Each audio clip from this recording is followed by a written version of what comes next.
Hey, guys. It is Old Man Chi here, back with a post-match reaction. Apologies for the delay and the camera thing as well.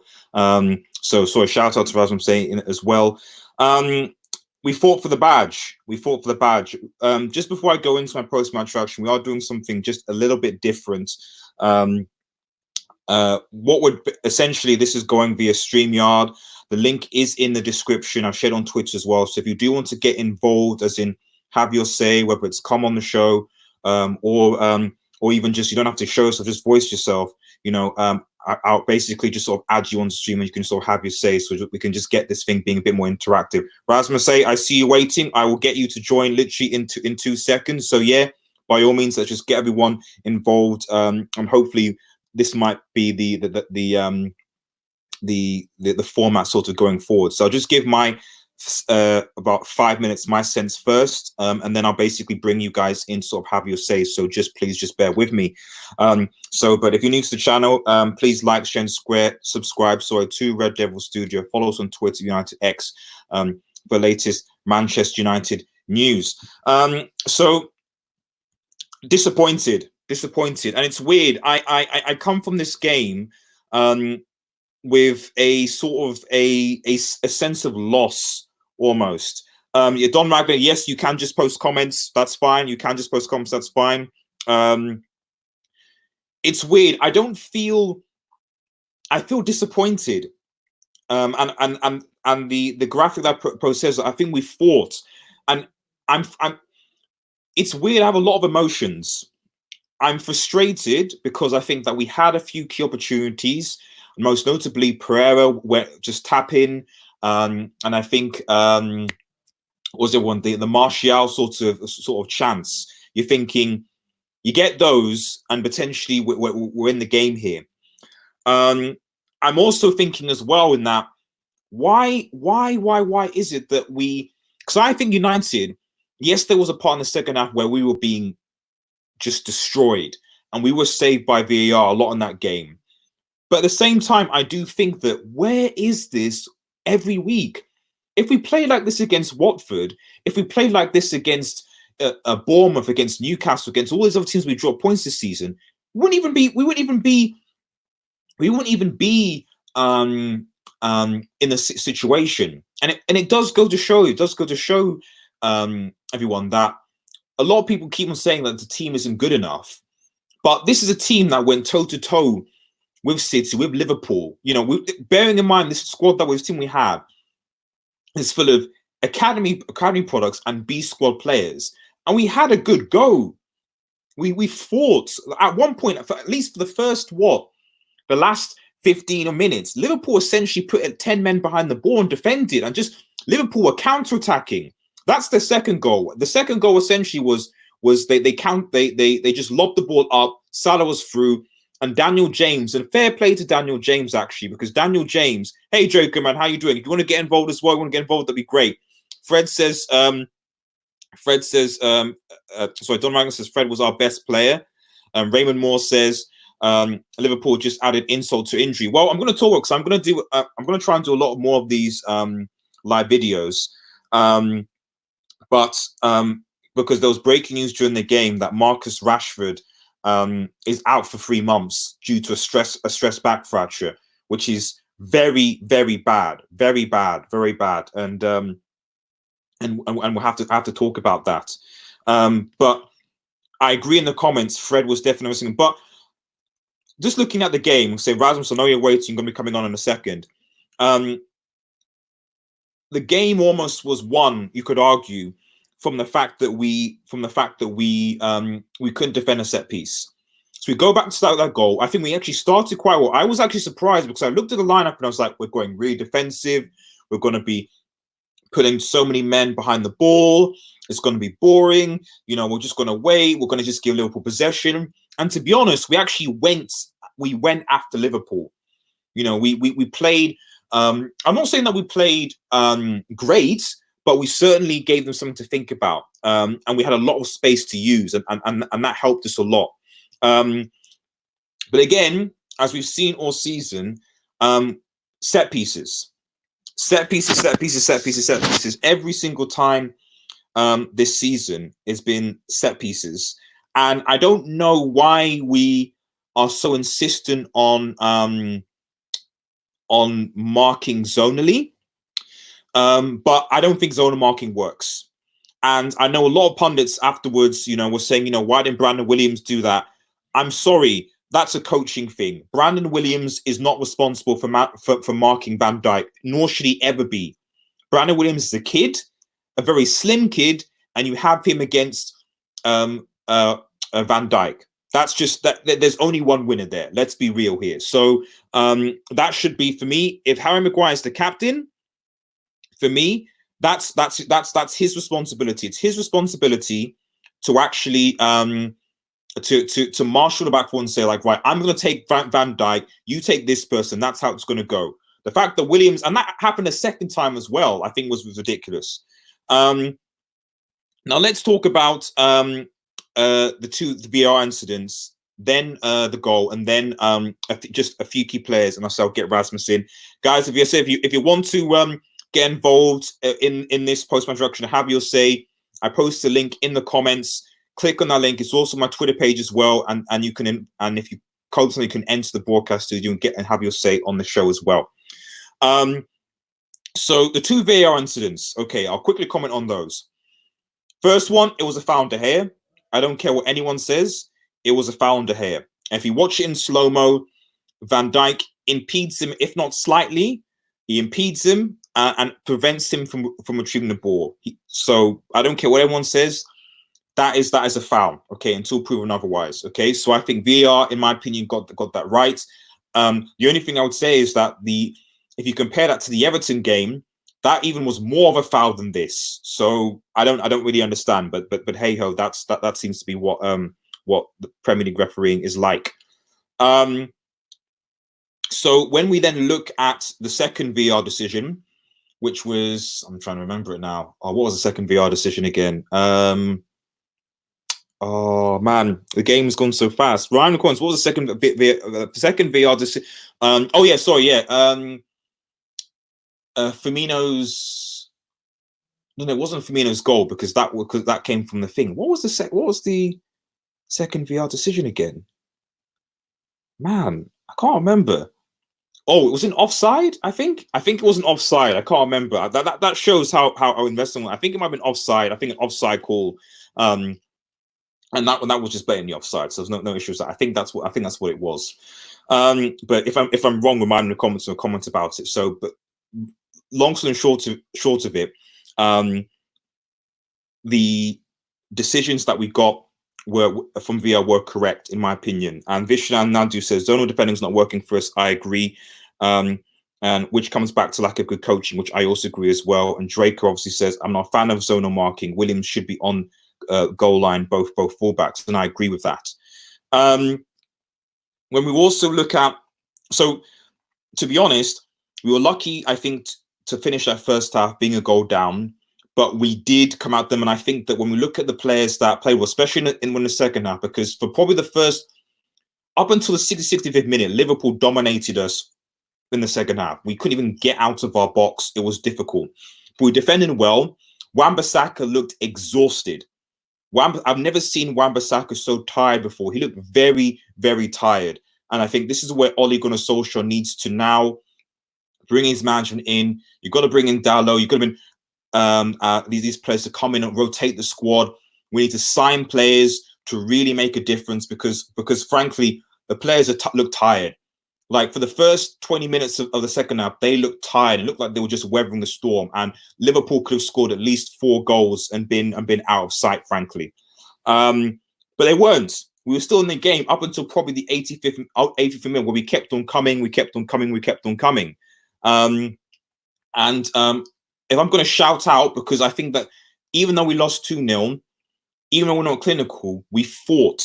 That's all I want. And you can see, and for those, I'm not going to say Ole out, even though I think Ole tactically is not great. But what I would say though is that these are players that are clearly playing for the manager. Okay, these are players that are clearly playing for the manager. If they weren't playing for the manager, then they wouldn't be playing. They wouldn't have fought as hard as they're fighting now. So, you know, my only concern is just with the amount, as Drake even says, is that the amount of players that are playing consistently all the time. My concern is injuries, and we've seen now that Rashford is gone, and he's going to be in Japan for 3 months. But I will be doing a video regarding that, because that's a big blow. All in all, I'm going to shout out Fred. Fred was probably our best player. Our best player. He looked like he was brilliant, you know. So, and I can only picture how, if Pogba was fit, if we had Fernandes, how great it would look if Fred was basically involved.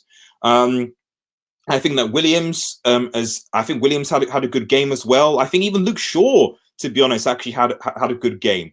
Lindelof, our whole back line, even though we conceded 2 goals, I think our whole back line generally actually had a decent game. I think Matic had a good game. There was some skills. Even our substitutions, when Mata came on, I think he affected the game. Greenwood to a certain extent.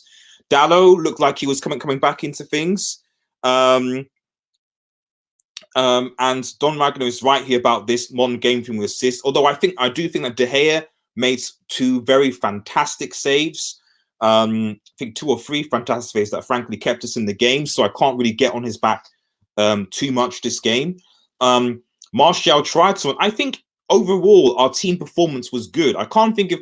There were times when Pereira frustrates me, because it is a question of making the right decision, making a better decision, and he couldn't do that, which was just frustrating, because in some of those decisions he could have been better. But yeah, I think that's my take. Oh, Rasmus A, you've lost me. Do you want to join in again, or do you want me to post the link? I'll post the link again. Sorry, give me 2 seconds. So yeah, so now I'm feel free for anyone to obviously join the actual stream, and if you want to join in and have your say on the game, I'll quickly just post the link in again. And that's innocent. Just in case anyone wants to join, I'm going to add Rasmus A. Rasmus, let's do stream now. There you go. Can you hear me, Rasmus? Yeah. Hello. Can you hear me? I can hear you. I can hear you. Good to hear you. Good to hear you. So, what are your thoughts? Yeah. Well, you pretty much covered everything I wanted to say. Like the first thing, like about the goals, and the first thing was the zonal marking, which I could never understand, because it never works, and we are so like dodgy on set pieces because of this zone. I don't know why Oli is so stubborn to change this. And then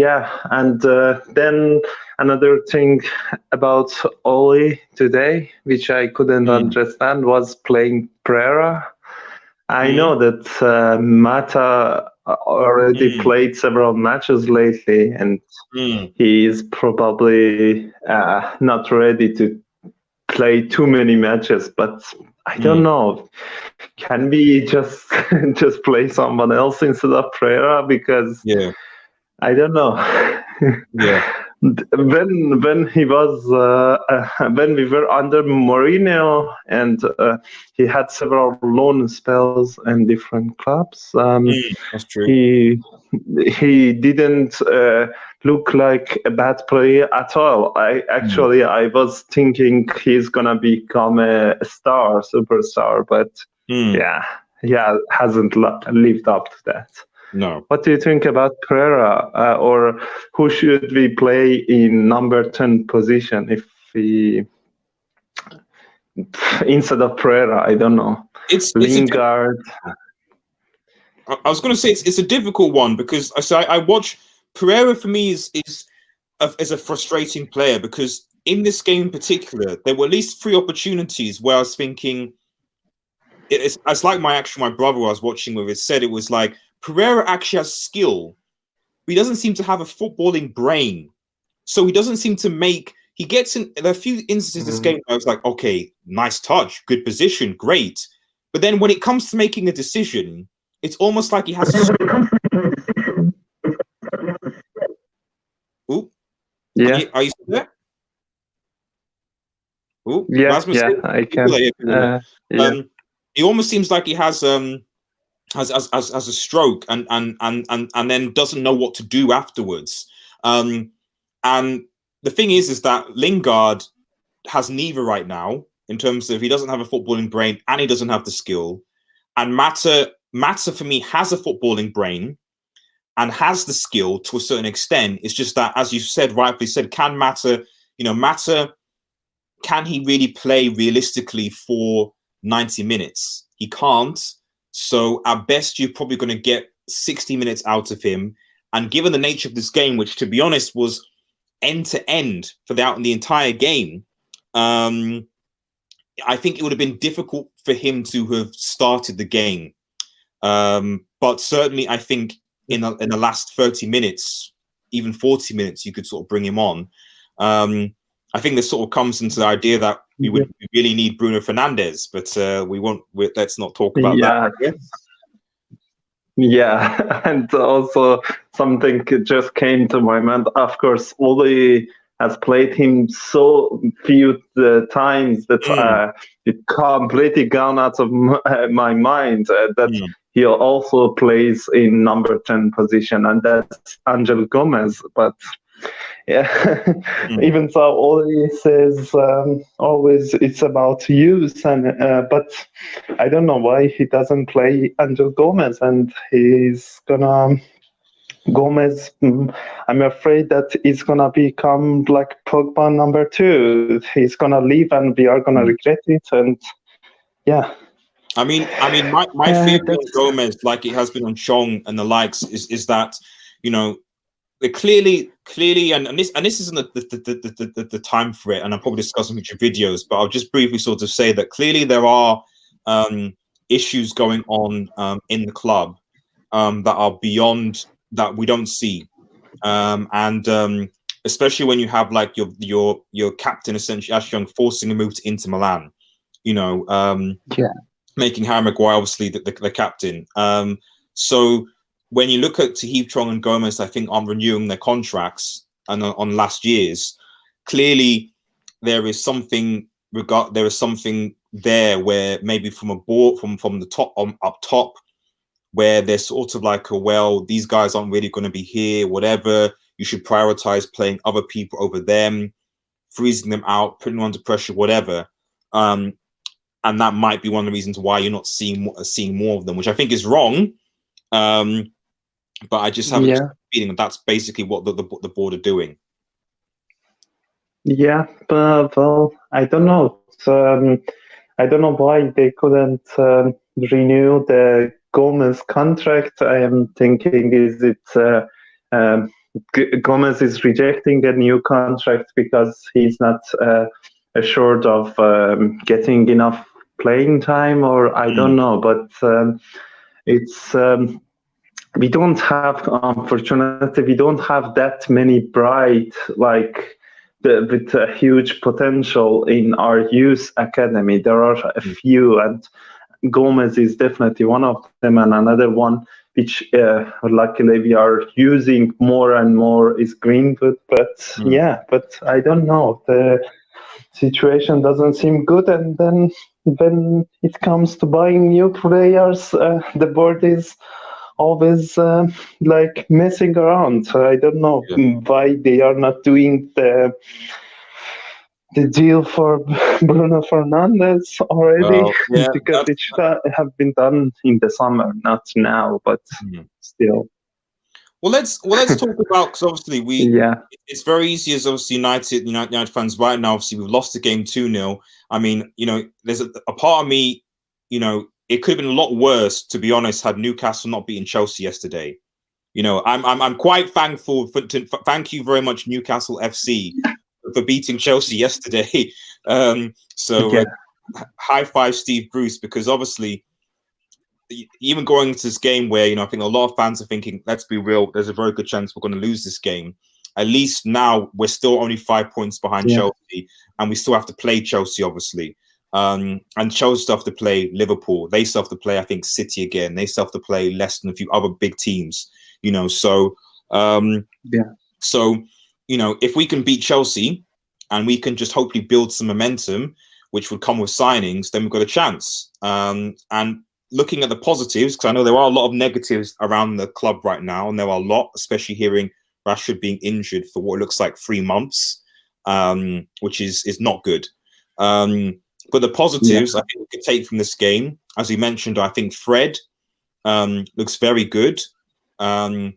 Even the fact that we are getting people coming back, Dallo and Bailly and stuff like that coming into the game. Mata looks like he's picked up a bit of form. Brandon Williams, for someone who is just literally just a youth academy product, he looks like he's just a mainstay of the team now. You know, he looks good. He looks and Shaw, to be fair, I looked in this game, Shaw had actually had a good game. So, you know, the hope there is that really that we can, if we can play like this regularly, you know, we've got a shot, don't we? Yeah, I think we do. But it's all about lack of consistency is the problem. Like under Oli, we are hot and cold. We are not like consistent. And by the way, you mentioned Luke Shaw. What do you think? Do you think he's got injured? Do you think like serious injury, or I hope not, because we already have a long list of injuries and it's getting longer and longer every game. Yeah, what do you think? To be honest, knowing Manchester United and knowing Shaw's record, he could be out, because we need to bear in mind that we also got, like, I know we're at home to Burnley, and Burnley, it should be, you'd think it should be okay. But I would imagine that if he's injured, that Shaw's will not want to play him against Burnley. So Rashford's not there. So I anticipate that obviously Williams will play.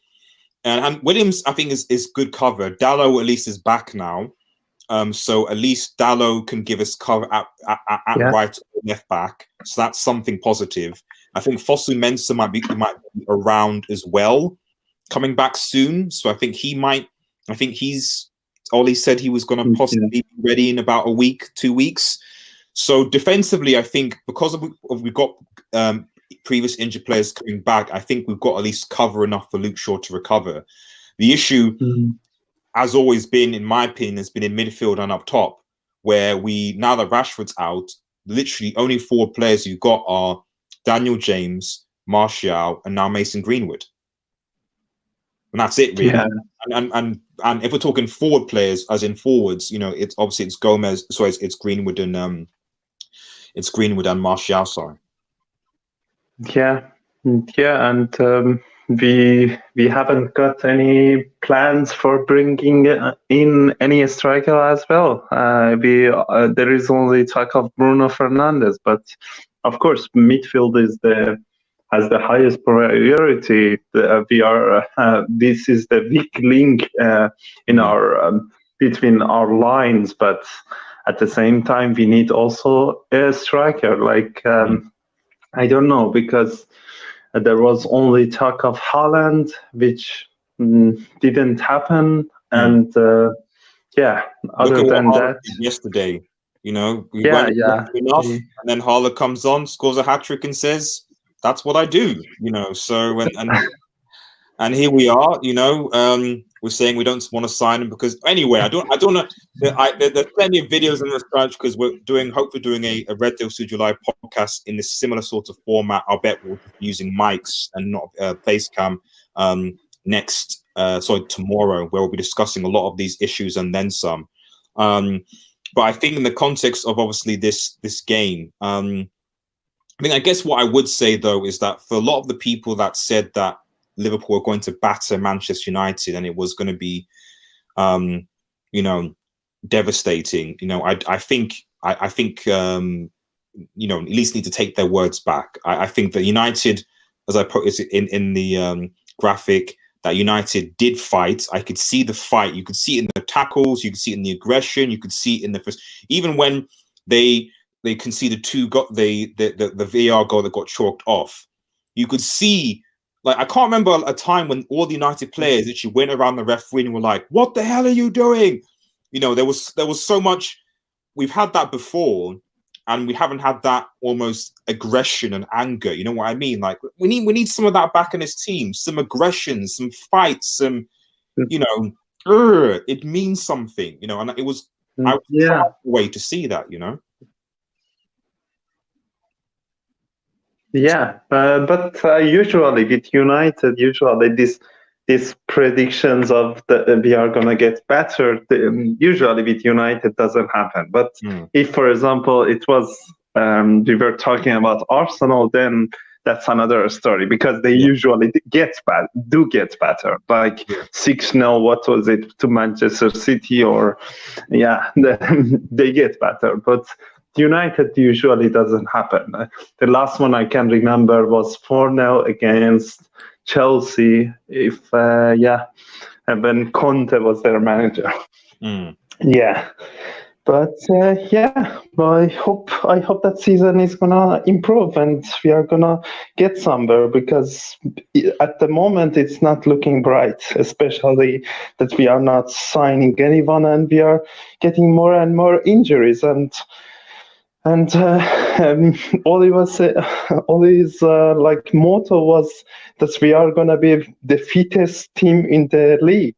What happened with that? Like, we are getting injured all the time. Where is that fitness? I mean, and we can't even play for 90 minutes, for all 90 minutes. I agree. I mean, I know Don Magnuson says Ollie's decided Manchester to love taking D from Ed Woodward, you know, so, but, you know, a part of me, you know, even though I think that Ollie ultimately isn't the right man to take Manchester United forward, I do think that any manager, and this is the key thing, if you put any manager in a situation where you're not being backed by a board, you've got a slew of injuries, and you're stuck playing academy players and players that are in form, amongst other issues, you're going to struggle, you know. And when we look at, even, let's be honest here, you know, so Mourinho went to Spurs. Despite how bad Ole Gunnar Solskjaer is doing, you look at Arsenal, you look at Spurs, even Chelsea, frankly, Leicester City look like they're coming into a bit of bad form themselves now, though I think they're quite far away now anyway. And Pep, you know, you look at the big teams this week, even Arsenal dropping points to Sheffield, Tottenham almost losing to Watford, Chelsea losing to Newcastle, Leicester City losing to Burnley, City dropping points against Crystal Palace,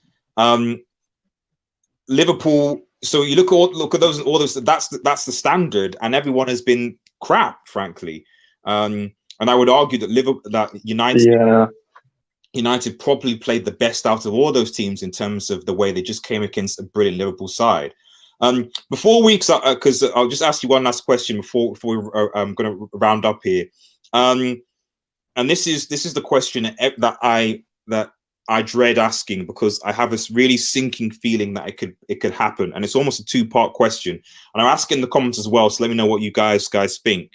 And the question is this: do you think that Liverpool can go for the season unbeaten and win the treble? Because if they do that, then you could argue it basically destroys a lot of what United. I mean, yes, okay, we've still got more Premier League titles than them, but it does put Liverpool ahead of us in quite a few aspects. But do you think they can do it? About going league unbeaten, I think it's very possible, because who are they gonna play? Like, I think only Man City, and Man City without Laporte, their defense is so awful that I don't think they are gonna get anything. Yeah, and about like Treble. Champions League they can. Well, FA Cup. I wanted to say maybe FA Cup they will lose, but they won the derby with their second team, and still Everton with their first team couldn't win against them. Like that's so like that was horrible to watch. Like Everton with the first team can't beat the like academy team or B team of Liverpool. So it was horrible to watch. But so I have a feeling maybe they are not gonna win the FA Cup, but they can all like they can win the treble. But I have a feeling, FA Cup they are gonna lose and get knocked out. But I don't know. Hopefully, they are not gonna win anything because I don't want to see them winning anything, even the league. I know. I really. But I think now. How many points is it? They've got. How many points is it? That they've got 64. I don't know. I think they've got 64 points, but they've also got a game in hand, which is interesting. Yeah, so they have a lot of have to lose a lot of games, which unfortunately with their luck this season I can't see happening. Like for example against Tottenham, how Lo Celso missed that? Like, how did he miss that? Like they're getting the luck. Even against because they had their luck, even against Watford, I think there was an opportunity when Watford were Anfield and Sarr was essentially a tap in. I think he did a fly kick, and then when you even look at the Wolves game, Wolves were very unlucky because a dodgy VAR decision said that Neto's goal wasn't his goal. So funny enough, we are playing Wolves in the week at Molineux, which should be very interesting because honestly, for me, that's the last hope in my. If there's a team that's going to beat Liverpool, it's Wolves at home with Liverpool. That is my last hope. Maybe Adama Traore doing something, Raul Jimenez. Because if they don't, I can't see City beating Liverpool at the Etihad, unfortunately. With, as you said, with Laporte. So I don't know who else could. Yeah, I don't think they are gonna lose, and well, I don't know. Of course, I don't want them to win anything, but I think more than anyone, Arsenal fans would want them to lose, so they can hold on to their invincible trophy. Invisible trophy. Yeah. I mean, I want to hold on to the trophy as well. So, but yeah, I see what you're saying. Yeah, I would rather lose a few games but win the trophy. But they want always to talk about that's invincible season. Yeah, but it was great to talk to you, and Likewise, buddy. Thank you. Hopefully we can do this again and say in the comments well. Hopefully you guys like at least this form with the post. To get on involved. Yeah. Cool. Okay. See you tomorrow, I guess, in the podcast. See you. Indeed. Take care, buddy. Bye. Take care of the best. Bye. Right. So thanks again, guys. Like I said, if you're new to the channel, please like, share, and subscribe to Red Devil Studio. Give us a like on this video and follow us on Twitter with UnitedX. Hope the camera will be better next time. But disappointed, as I said, but I am happy that we fought. We got at least a good winnable game against Burnley at home this coming week, and do a preview for that. And there's, at the end of the day, what I will say is this. Okay, I know Ole Gunnar Solskjaer is going to get a lot of is getting a lot of halo stick. Our board is. But I said this, and I said this at the start of the season. If this team, and this was with Pogba and McTominay, I think, fit. If this team, the way it is, if it somehow managed to get Champions League football at the end of the season, it would be a miracle. With the injuries, with the players out, with the losses, with everything, if we get Champions League football, it would be a miracle. And you'd have to give Solskjaer time. You'd have to, because we have no right to get top four at this point in time. But let's encourage the lads. Let's keep going, and let's see what happens. Thanks everyone for watching, guys. If you like this new format, let me know in the comments. Like if you can. Have a nice evening, guys, and cheers.